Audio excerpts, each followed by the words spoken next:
Good afternoon from the new Executive Building Press Briefing Room. We bring you Communications Secretary Martin Andanar. Good afternoon, Secretary. Good afternoon, Marie. Thank you.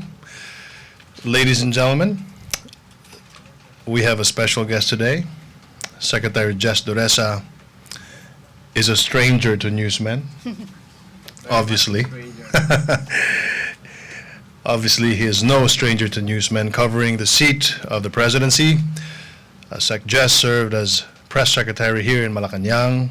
However, this bar topnotcher is better known as a man of peace who served the island province of Mindanao in various capacities. Chairman of the Mindanao Economic Development Council, Presidential Assistant for Mindanao, and Presidential Adviser for the peace process. Sec Jess is an Ilonggo by birth, proving that winning the peace is everybody's aspiration. As President Duterte's advisor for the peace process, Sec Jess envisions a more inclusive peace strategy with the people of Mindanao, Christians, Muslims, and indigenous Lumads become stakeholders in transforming Mindanao from an island of promise to an island of fulfillment. Bringing closure to the decades-old conflict is just the beginning, and Sec Jess' proposal to bring massive development on the ground simultaneous with the resumption of talks with the CPP, NPA, NDF, and implementing agreements such as the MILF's Comprehensive Agreement on Bangsamoro and the MNLF's 1996 Final Peace Agreement that government has entered into forms part of the comprehensive peace process of the Duterte administration. Members of the Malacañang Press Corps, let us give a warm welcome to Secretary Jess Dureza. Hello, Secretary Jess.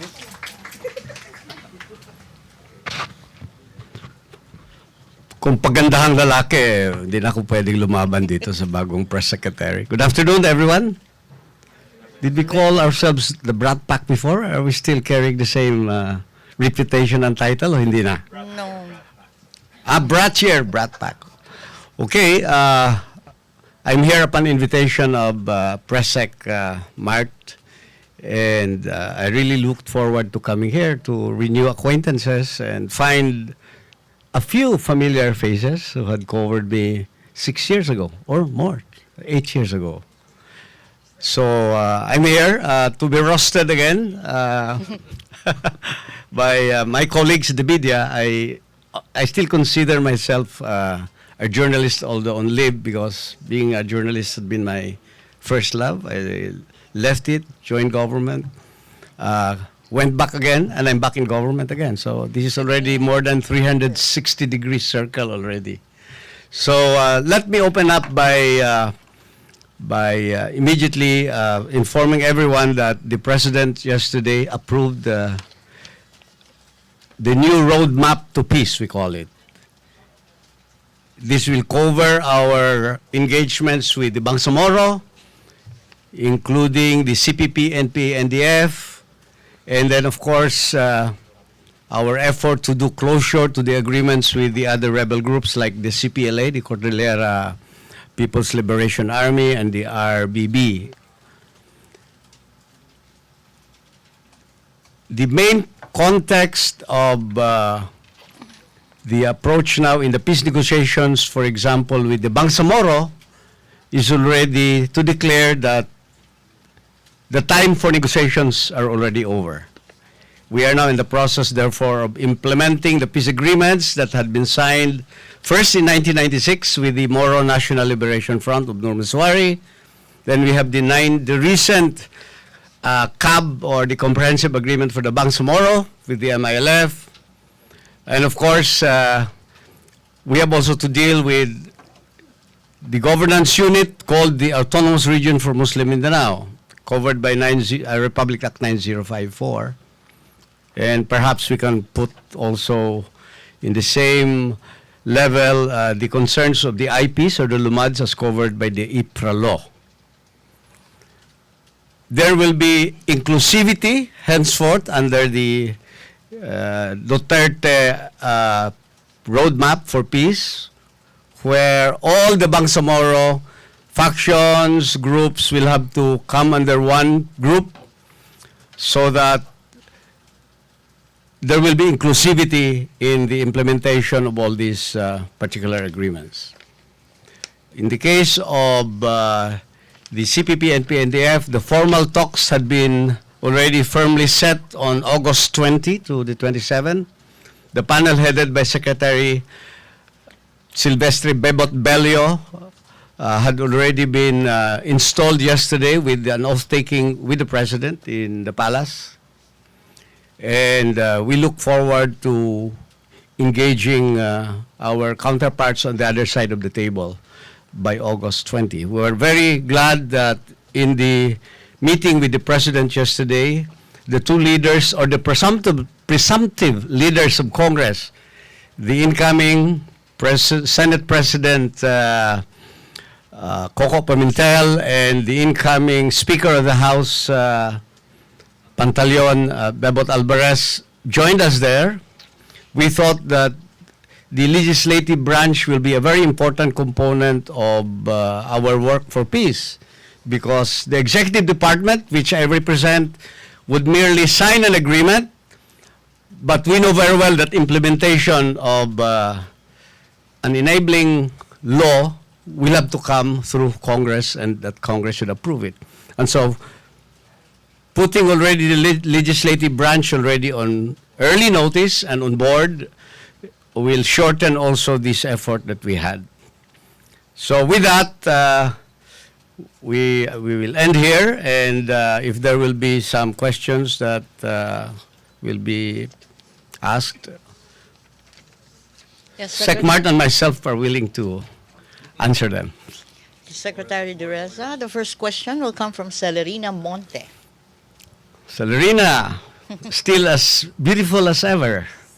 8 years ago. May love affair pa palang pwedeng ano.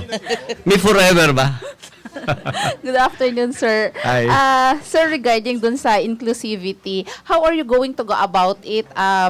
Will you include all these groups sa Mindanao on the peace process? And regarding your communication with Congress, what bill are you going to file? Is it the BBL or would you come up with another bill? Yung BBL, di ba tapos na yun dahil nag-adjourn ang Congress and it has not been passed. But we are going to pick up the pieces which were left off from the comprehensive agreement of the Bangsamoro. There is a mechanism called the Bangsamoro Transition Commission, if you may recall. And it was constituted then with 15 members. That will be the start-off point where we will pick it up. We will now recompose under the roadmap as approved by the President, the membership of the Bangsamoro Transition Commission. We hope that in that composition that will be the start of the so-called inclusivity. That means we'll have the MILF there, the MNLF, representatives perhaps of the autonomous region from Muslim Mindanao, the sultanates, the IPs. They compose it together. Then, as mandated in the CAB, the Bangsamoro Transition Commission will do two things. One, to craft an enabling law that they will have to submit. So they'll have to work out together the convergence of all their interests of all these groups. And then if Congress will pass it, then they will pass it. The other mandate is to propose amendments to the Constitution as originally stated in the mandate of the BTC, or the Bangsamoro Transition Commission. When we start implementing these agreements as committed by President Duterte, it is to be done simultaneously with the effort to install a federal system of government.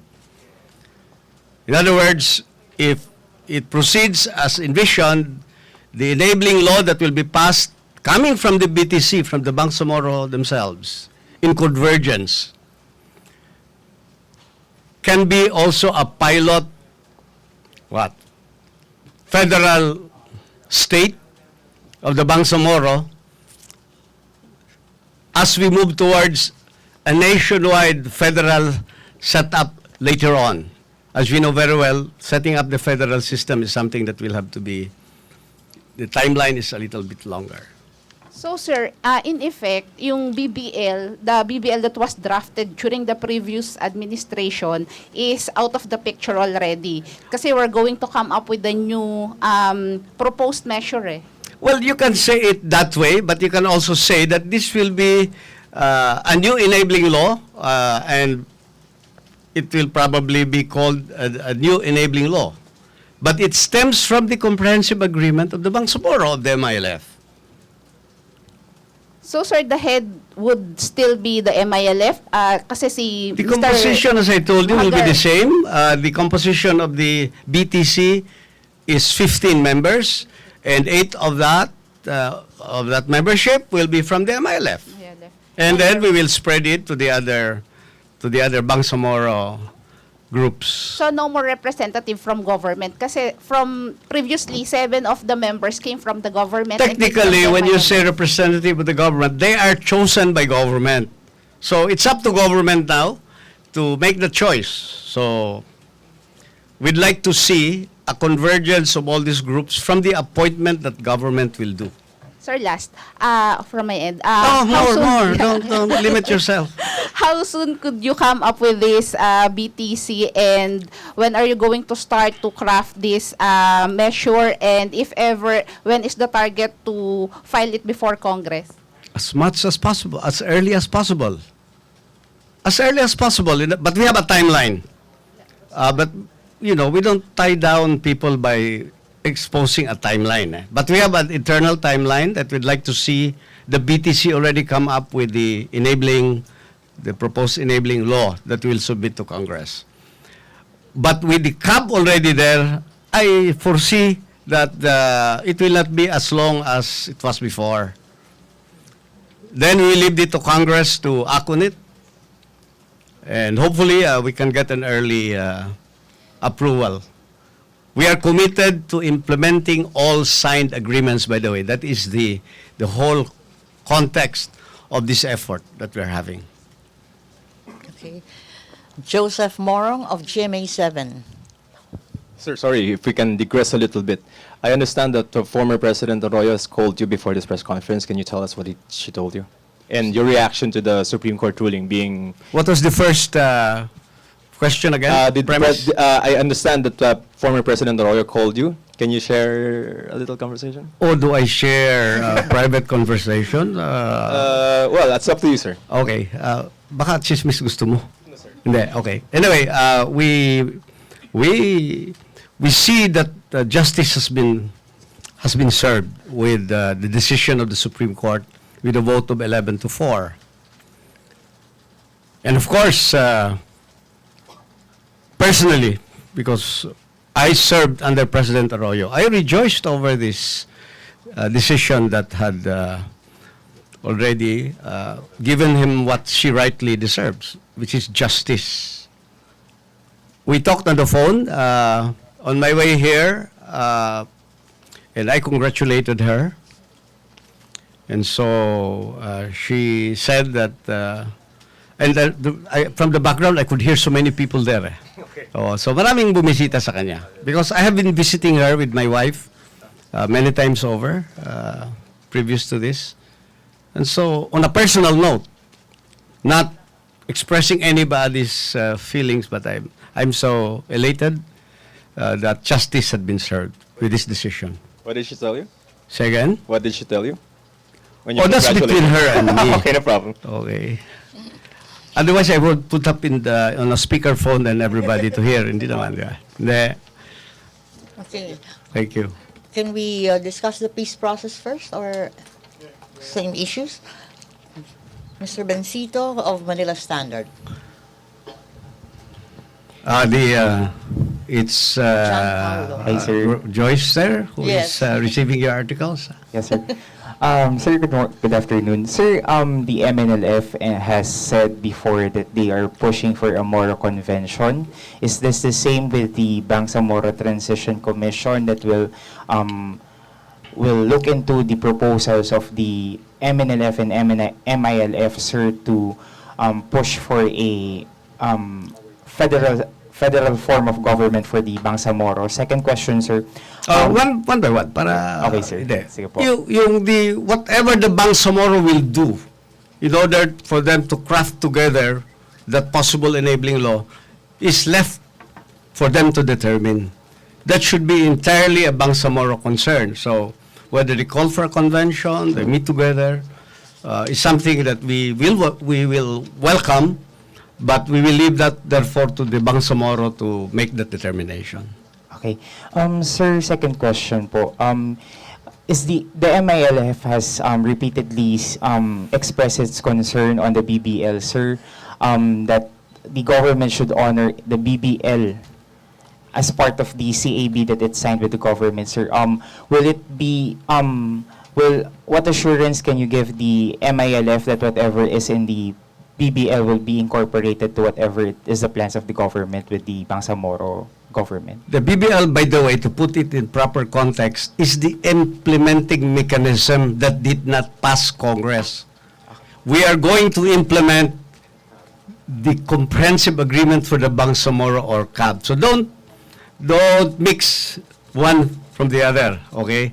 We're committed to work on the implementation of the CAB. Period. Okay, sir. Ace Romero of the Philippine Star. Welcome back, Secretary. You're back also, or you have course. stayed, you never left. Back. Back din, okay. Regarding the NDF talks, Yes, sir. what will be the agenda for the formal talks, for the first formal talks? It will be first a formal resumption. This is a milestone because, as you know, the peace talks had broken down for about 4 years. It had never moved. And so we are now on the verge of a milestone, which is a resumption of the formal negotiations with the CPP and PNDF. There will be an agenda item as we had signed in the exploratory talks that happened a few weeks ago in Oslo, as you know. We said that in this forthcoming meeting, we will discuss as an agenda item the matter about the activation of the JASIG, which is the Joint Agreement on Safety and Immunity Guarantees that had also been stalled. We will also discuss, of course, we will be affirming all previously signed agreements, which is a matter of course. And then we will discuss, of course, the matter about releases of prisoners.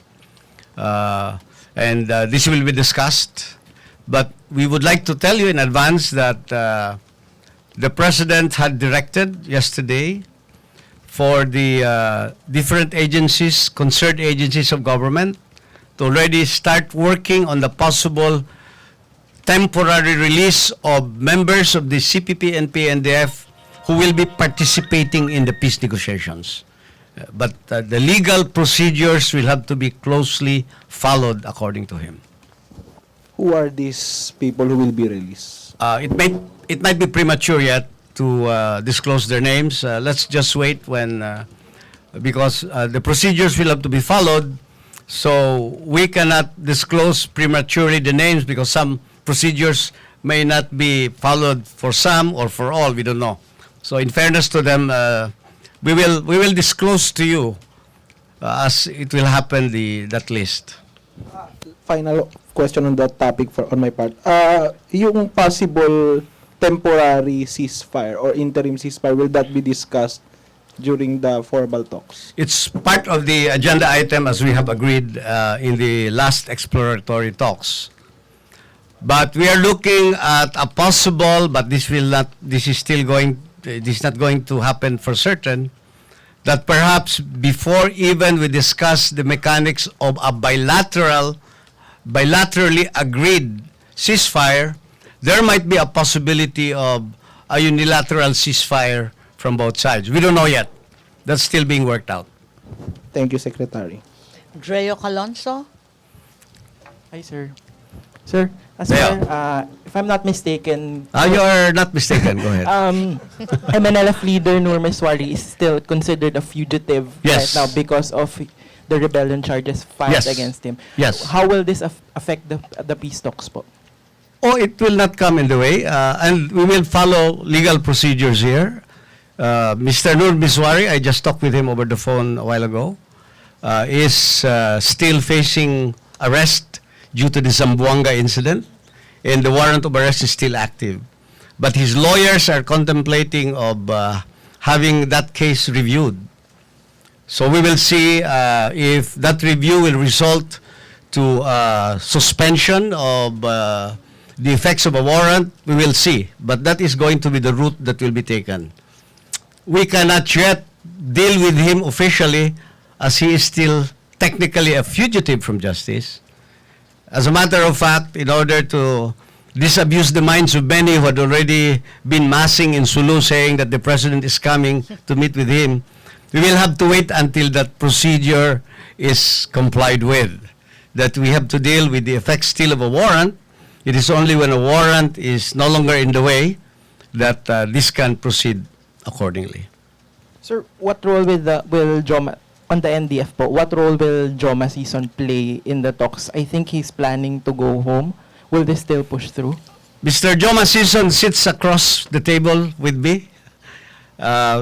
Secretary Bebot Bello, by the way, is the chair, and the members of the panel across the table will sit.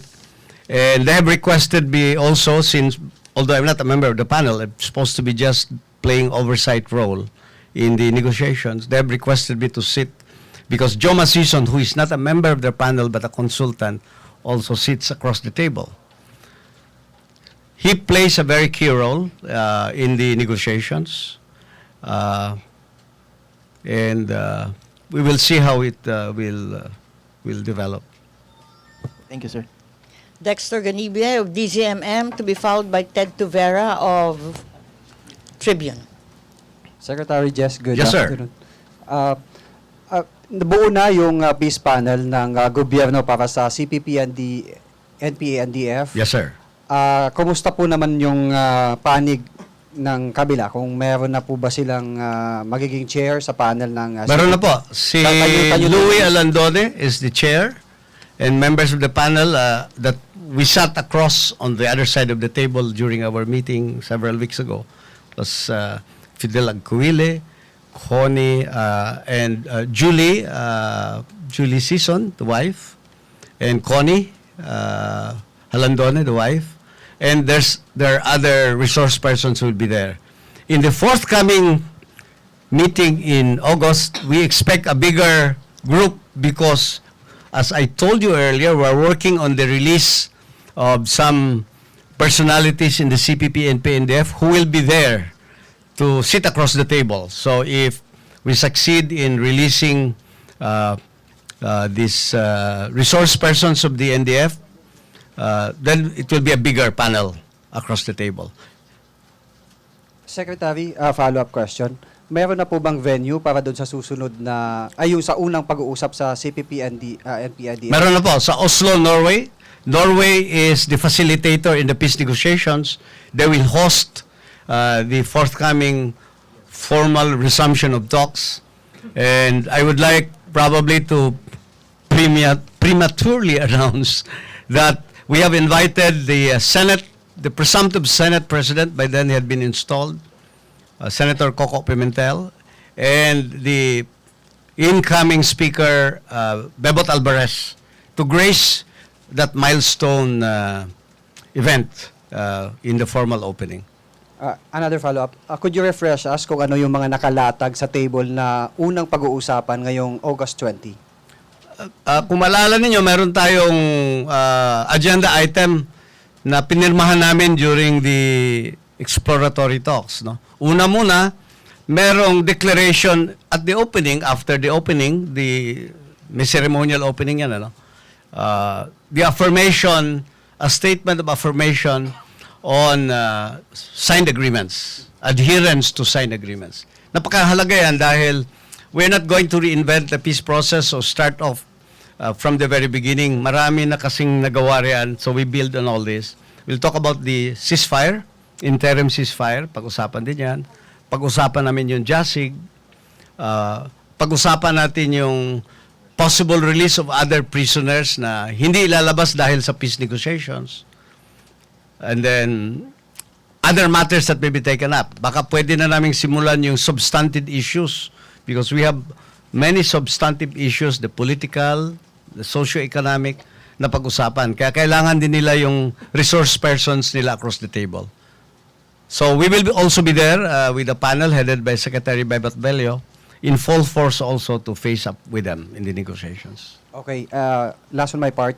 Sa MNLF, MILF po na panig, magpupusto na po ba yung pagbubuo nung tawag po dito yung sa representation manggagaling sa different groups habang hindi pa nasisettle yung case ni MNLF Chairman Normiswari? Yung, yung bubuin natin na BTC, wala namang, hindi naman yun in the way. The pendency of a case against Chairman Normiswari, if it is a technical matter, is not in the way in the composition of the BTC. Dahil ang MILF, meron silang i-recommend that the President will appoint. Then government will look at, again, sino yung i-appoint to compose the remaining membership of the BTC. Ted Tavera. Afternoon, Secretary. Yes, sir. Clarify ko lang po, sir, yung binanggit nyo kanina about dun sa mga CPP-NPA detainees. Sir, you were mentioning kasi na temporary release. So, ibig sabihin po ba neto, if ever mag-succeed yung peace talks with the NDF, ipipursue pa rin po ba yung mga charges laban sa mga to? Kasi sinasabi nyo temporary release. Temporary naman dahil only the courts can make a determination in the end. Dahil may kasong pending eh. Temporary release lang ito, but this will have to be with the approval of the courts. That is why in the determination of whether we will release the requested resource persons, you have to deal with the courts and go with the usual process in place. Pero balik yan sila. They have to face these charges later on. Now, depende sa outcome ngayon ng negotiations.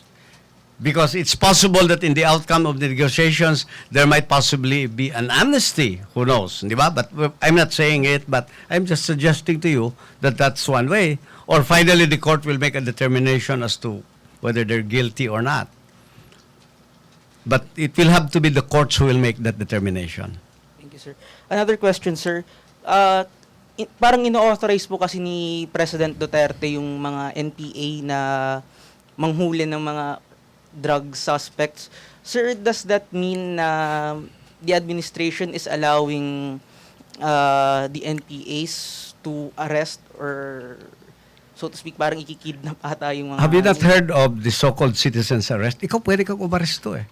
So he doesn't have to authorize anybody. He was just saying that he will welcome efforts to clean up this drug menace in our neighborhoods. So when he mentioned the NPA, he's just one of the citizens, and this will also apply to you. You can arrest anyone, as you know, whoever is in the process of committing a crime. Pia Ranada of Rappler, and then Raymond Tinasa of Bomboracho. Hi, sir. Good afternoon. Hi, ma'am. How are you? Okay naman, sir. Still as pretty as ever? Sir, before Ba't si di mo sinasagot President... yung tanong ko? Yes, sir. May tanong kasi ako sa inyo. Okay. Biro lang ah. Opo.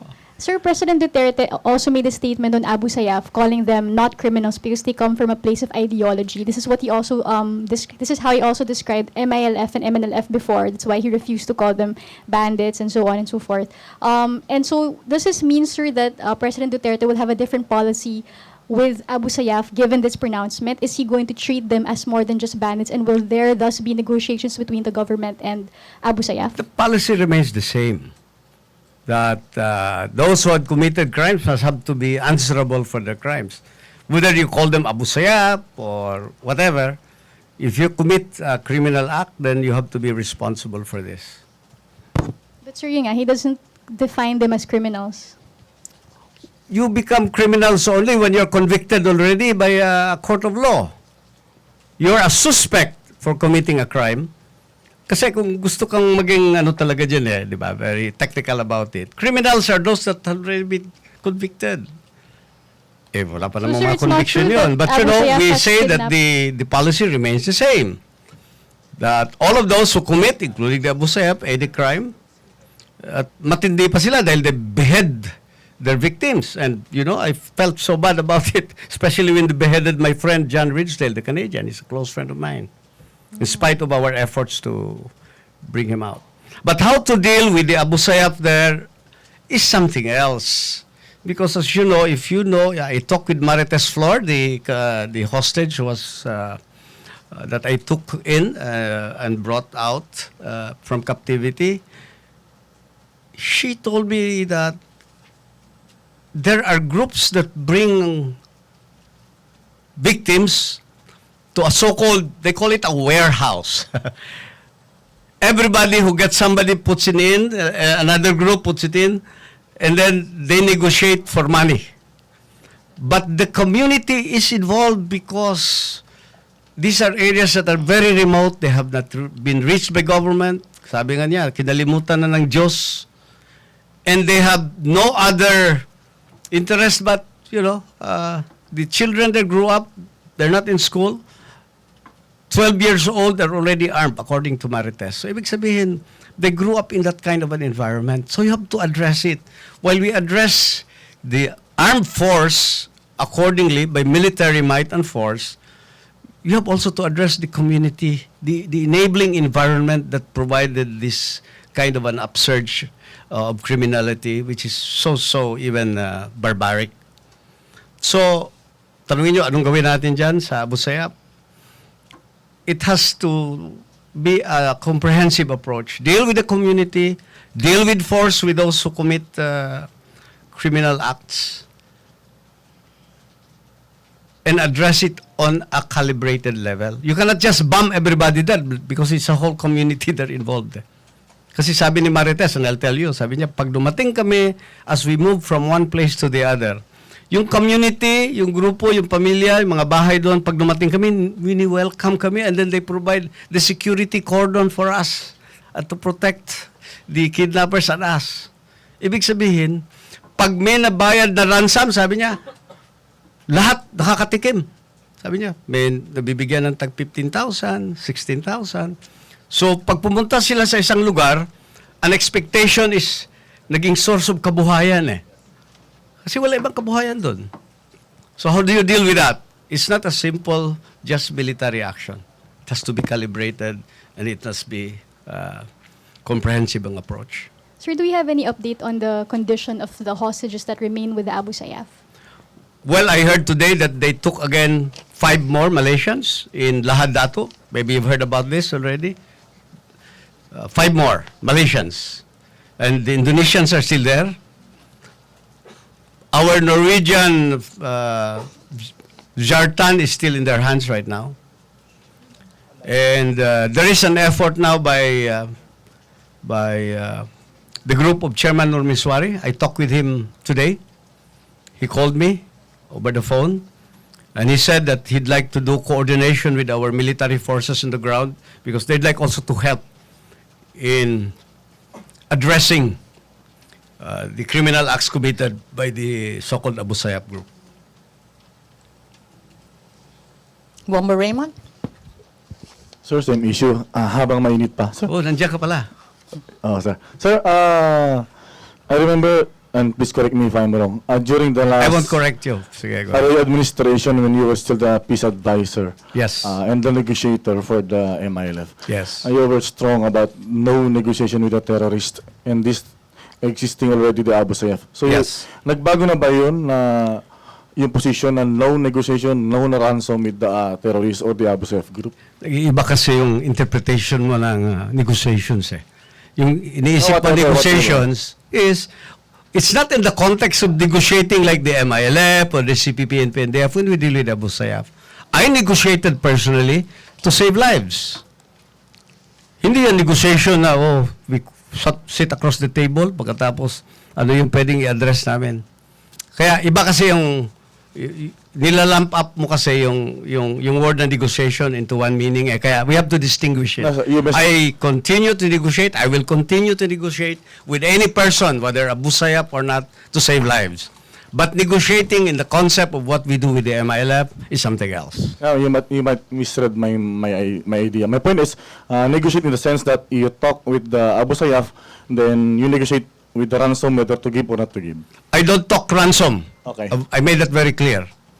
When I talked with the Abu Sayyaf in my private capacity before I joined government, dahil I wanted to assist the family of John Ridgedale, it was the daughter who was talking about money, that if they can offer a little something just to save the lives of the life of the father. At that particular time, even when I was still in the private sector, I refused to talk about money. You know why? Pag nagbigay ka ng pera doon, you even provide more incentive for more kidnappings for ransom. At sinabi nga ni Marites, and I get this from the horse's mouth, so to speak. Sabi niya, merong nagbigay ng ransom na malaki, hati-hati sila, may tag-1 milyon, at pinag-usapan, makabili na ako ng ganitong baril, makabili na ako ng additional na bala, may iba, pambili ng motorsiklo. So, you give them employment, you give them a source, and then it gives more incentive to commit more kidnapping for ransom. Kaya nga, I was warning a foreign country because they came in, immediately they paid ransom agad. They did not even allow our security forces to debrief those who were saved. Di ba usually pag may umuwi na hostage, kailangan ibigay mo sa military, sa pulis natin para matanong naman saan sila banda. You can get valuable information. But I know of a foreign country that sent the representative in Sulu, saved their kababayan there, and spirited them out. They not even allow our local forces to... Kaya, ano nangyari? Kidnap na naman. Dahil, di ba? Oh, you give them more incentive, go ahead. So, also, doon sa social services, because it's been a lesson learned siguro na if you dump or you give financial assistance, usually kasi parang sa nangyayari sa mga ARM previously, when you give money to the local officials, local leaders, they think the money of the government is theirs. So it doesn't reach the ground. So how do we correct that practice of corruption na instead of those the poorest of the poor in the Mindanao should benefit of the money, billions of money, it will not stop to the pockets of the leaders. Iba na ito, hindi na ito kidnap for ransom, itong tinatanong mo. Di ba? Corruption na ito. Solution to the lingering... Kung may solution ako, noon pa sana na-solve na yan eh. Wala akong solution. It has to be addressed. And you know, the way President Duterte now addresses all these issues, it may have a dent already. Dahil you have to start by example muna sa level ng presidente at sa level ng mga opisyales. Pagkatapos, you have to correct the system. You have to address the system eh. Because if the system is itself flawed, maraming leakage, then masyadong tempting in order to use government money for personal purposes. So you have to address the systemic problem that we are facing. Ang problema niyan, alam na natin yan, ano yung systemic problems na yan eh. But hindi pa na-address. Dahil takot, for example, yung COA, kausapin mo yung COA. Bakit hindi ka nag-examine doon sa mga lugar na yan? Sir, binabaril kami dyan. Pag talagang examinin namin, ma-ambush kami dyan. Oh, shall we allow that to continue? Let's see. So, last point, on the NDF-NP peace process, are you confident that Mr. Joma Sison and the NDF official like Helen Duni and the other leaders talking to you still have that control, direct control over the members, especially the rebels on the ground? It is not for us to make that determination in the meantime while we are talking with them. We assume that they have full control. It is when things will unfold that we will determine and get that answer as we see how it will happen on the ground. Thank you, sir. Good luck. Okay. Joseph Morong, Ace Romero, and then Celerina. Sir, nung anniversary po nung Air Force, si President Duterte mentioned the Chamson couple as one of those who will be given, well, papalayain, in short, safe conduct pass. Chamson couple. Chamson couple. Are they the ones that you're working on for the release? Secret ka. Sir, how is it? You're asking me to disclose the names that I said I could not earlier. So that's one way of going through the back door. Are you asking me whether... But it's the president who said that, sir. Okay. I'm just trying to confirm that.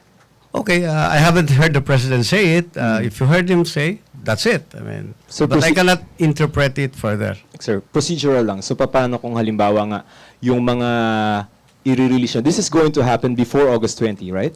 Oo, kailangan na sila Correct. doon sa negotiations eh. Procedural question, sir. So paano? We'll ask the courts to what? If Second. they are- So procedural question.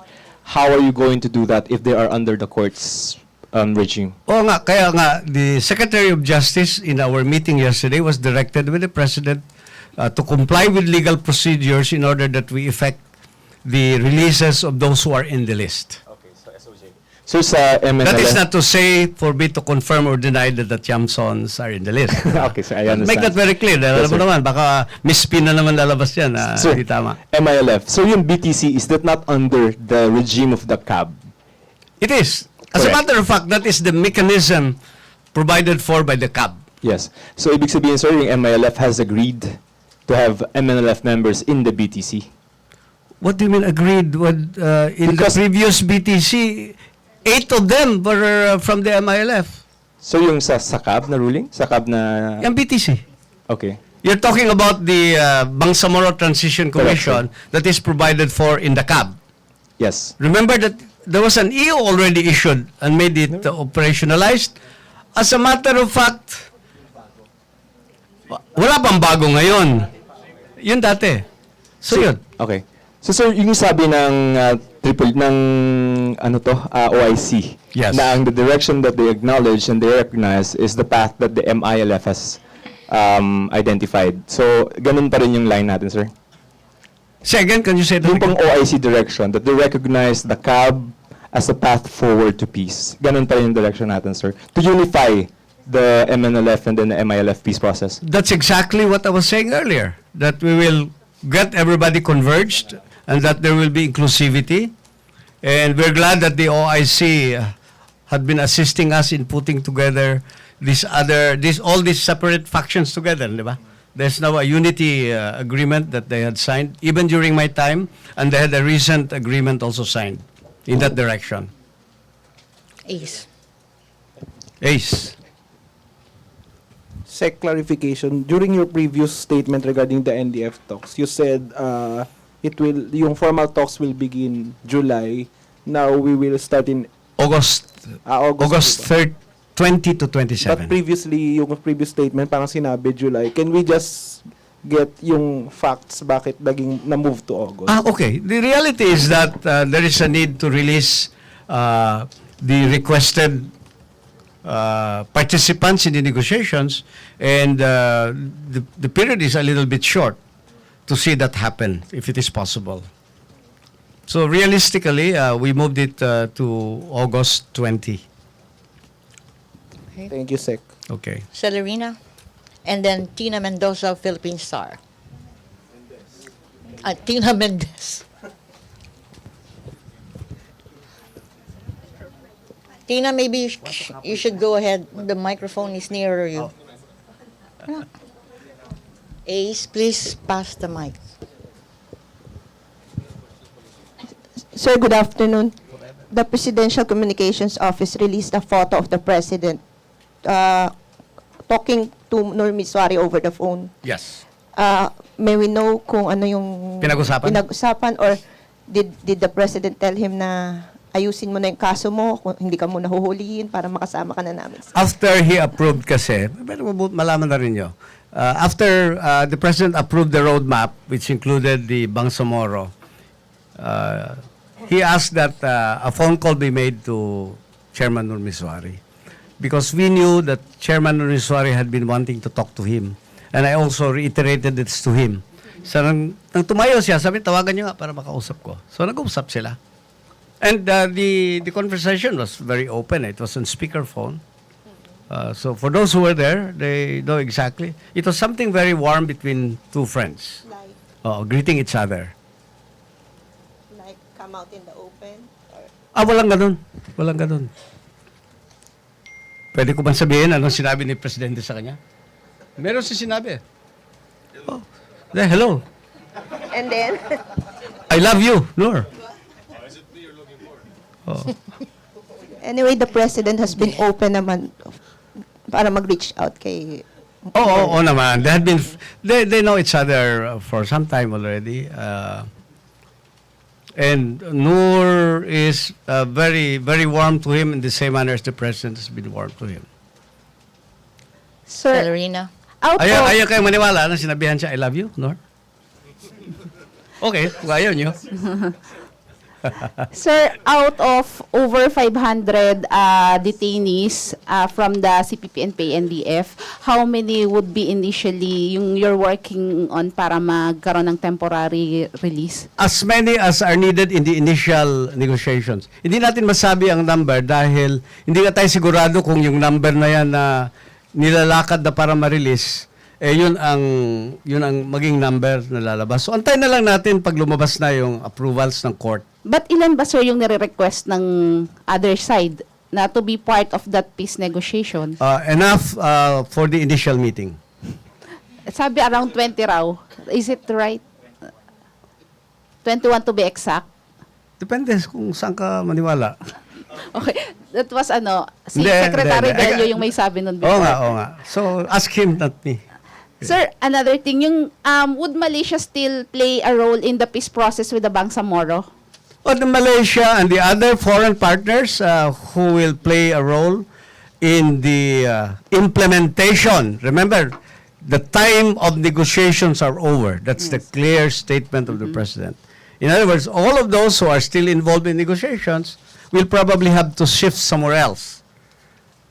So, kasi before, Malaysia is for MILF and Indonesia for MNLF or yung sa Committee of the Eight. Yes. So, how would they be part of this peace process?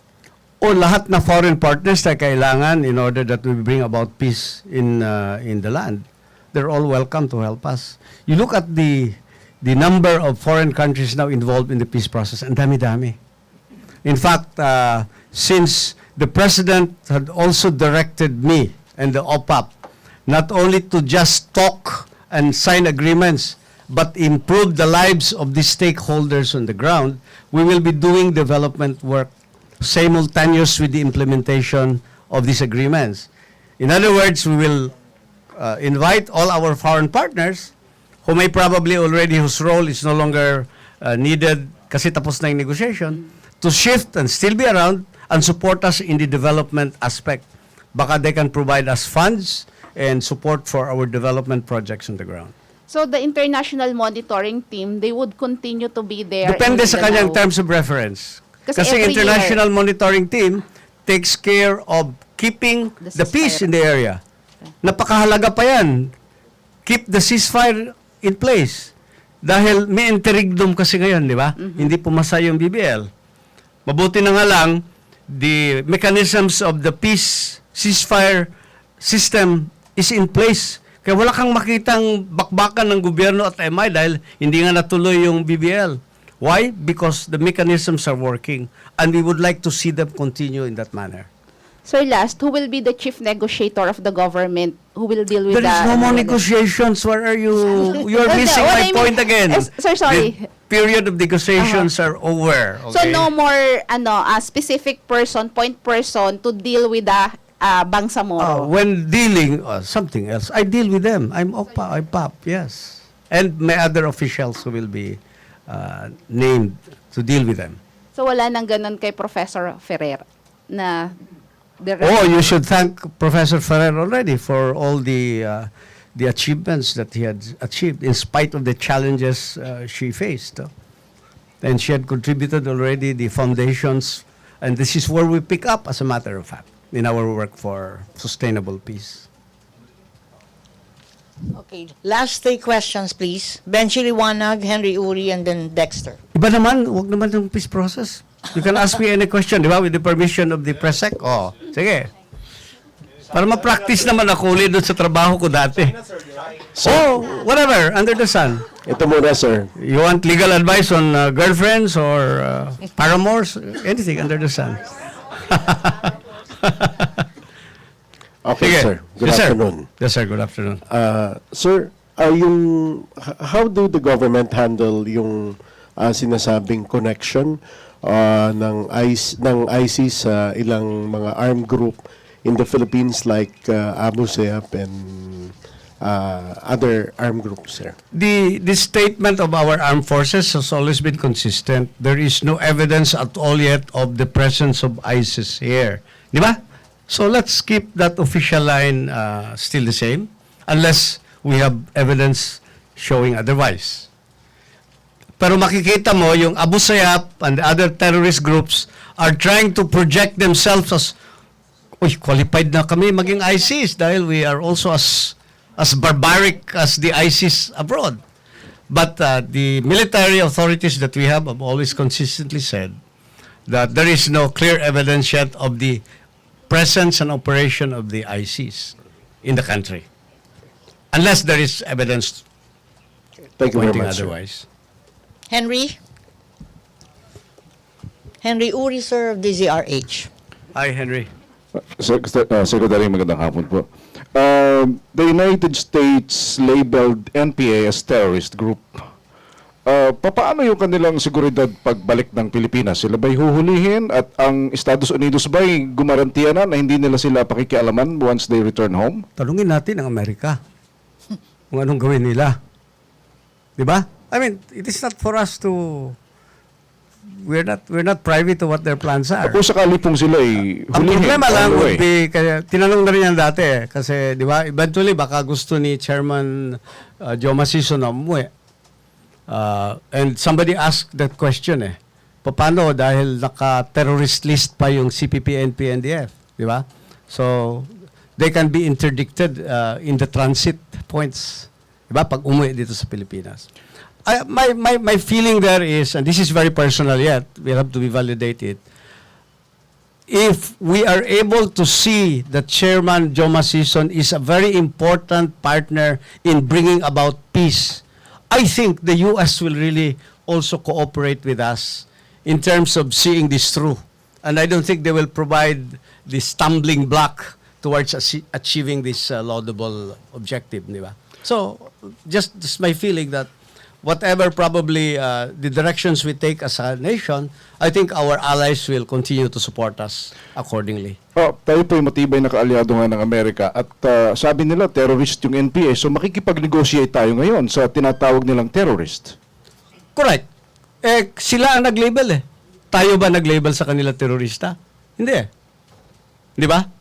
I mean, let's make it very clear. And that's the reason why we are negotiating with them and we keep on negotiating with them. The EU, European Union, and the US had labeled them as terrorist organizations. There are implications there in that labeling. It can mean that foreign governments can even embargo certain assets. They cannot go to these countries, otherwise they will be subjected to arrest and all that. May mga consequence yung labeling nila But ultimately, pag magkakaroon na tayo ng parang indication na talagang kailangan na natin si Mr. Joe Masison to also allow his return in the Philippines, I am very confident that our allies will not be in the way. Kung sakali pong sabihin ng US government, stop negotiating with them and dealing with them because they are terrorists, anong gagawin po natin? I don't answer speculative questions. Thank you, Henry. Dexter, last question. Ay, Secretary. Yes, sir. Abala ko lang yung statement nyo dun sa yung hey. panibagong bihag ng Abu Sayyaf. May ibang detalye po ba kayo nun? Kung kailan at kung nasan po ngayon? Saan ba yung telepono ko? I just got a text message from my man on the ground there. I'll share it with you. Kanina lang. And I'll read it to you.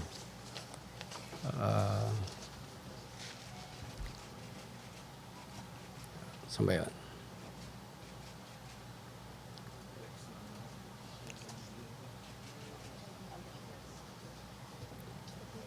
Limang Malaysian yun nakuha nila. Ayan. Okay. July 18. Kahapon. 1,600 hours. Ano oras yun? 4 4 o'clock? p.m. Oh. 5 Malaysian crews aboard a Tawau Sabah-based tugboat. Capital T/B Serodong. TB Serodong 3. in a barge, 4 loaded while traveling from Sandakan to Semporna. When Malaysian authorities recovered on the said date, the said boat running unmanned, wala ng tao, at the vicinity of the seawater of Lahad Dato, Sabah bordering Tawi-Tawi. It was found out that the following named crew members are already missing and believed to have been abducted. A. Abdurrahim bin Sumas. B. Tayudin Anjut. C. Muhammad Ridzuan bin Ismail. D. Muhammad Jomadil bin Rahim. And Fandi bin Bakran. Yun. So, this is a report from the ground. Nasa, They have not mentioned it.